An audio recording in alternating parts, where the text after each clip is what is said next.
Tere, mina olen Karoliine Tartu Vapistast. Sooviksin täna teiega rääkida e-vedelikest.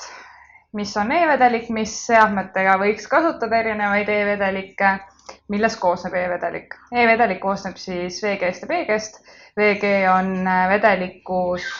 teeb vedelikku paksemaks. Mida kõrgem on VG, seda rohkem auru sul tuleb, seda pehmem on vedelik kurgule. PG on siis maitsekandja, teeb vedelikku vedelemaks. Kui nüüd rääkida, mis seadmetega, mis vedelik sobib, siis alustame kõige vedelemast meie vedelikust on pulbivedelikud. Need on 70 PG, 30 VG. Ehk siis PG sisaldus on temast suurem, ta on väga vedelvedelik.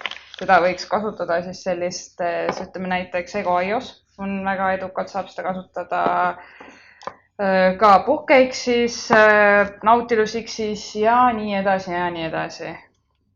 Vapepenis ei soovita seda vedelikku kasutada sellepärast, et Vapepenni õhuavad on avatud, tal on suured küttekehad sees või suur küttekeha sees ja see vedelik jääb liiga vedelaks, ta voolab lihtsalt läbi nendest õhuvooluavadest. Ehk seade hakkab lekkima. Aramaksi vedelikud on meil 50-50, VG-PG, nad on sellise täiesti keskmise konsistentsiga.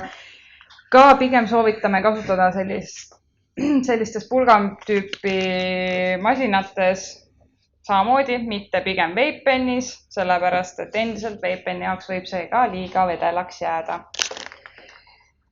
Liikua vedelikke on meil siis kahte tüüpi, meil on liikua mixes ja liikua element.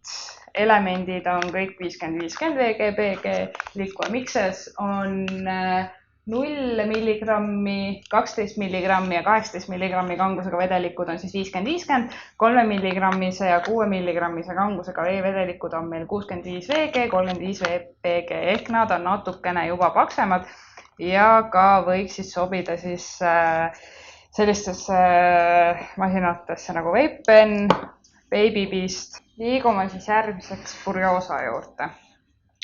Furiosa on 90 VG, 10 PG.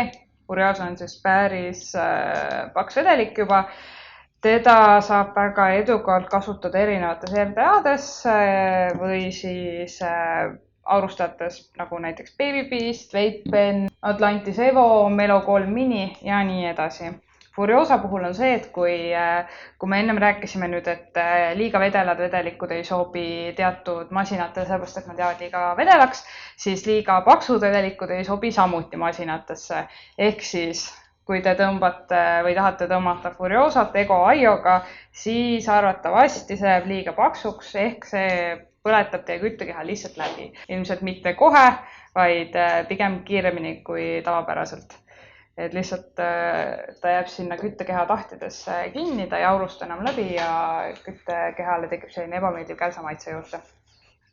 Meie esindustes on saadaval ka e-vedelikke, mis on suuremad kui 10 milliliitrit, aga need e-vedelikud on kõik 0 milligrammised. Kui soovite enda e-vedelikku nikotiiniga, siis te saate kõrvale soetada endale nikotiini boosteri.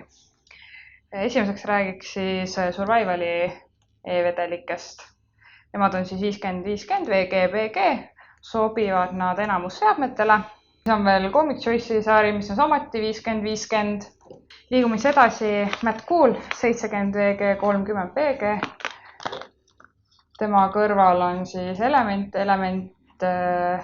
oleneb vedelikust VG-PG taset, seda siis küsida klienditeenindaja käest erinevate maitsete kohta, mis VG sisaldus sellesse konkreetses maitses on. Et ta algab seal 70-st. Järgmiseks siis Vape Origins, 90 VG, 10 PG. Selle kõrval Furiosa suur, mis on samuti 90 VG, 10 PG. Ja lõpetuseks siis All Stars, millel on 90 VG või 100 VG vedelikud. Täpselt samamoodi siis täpsustuseks küsige kindlasti meie klienditeenindajatelt erinevate maitsete kohta, mis on nende VG-PG sisaldus siis. Sellega on siis tänaseks kõik. Lisaküsimuste korral võite pöörduda meie esindustesse, meie klienditeenindajad aitavad teid hea meelega. Loodan, et sellest videost oli teile natukene abi. Tšau!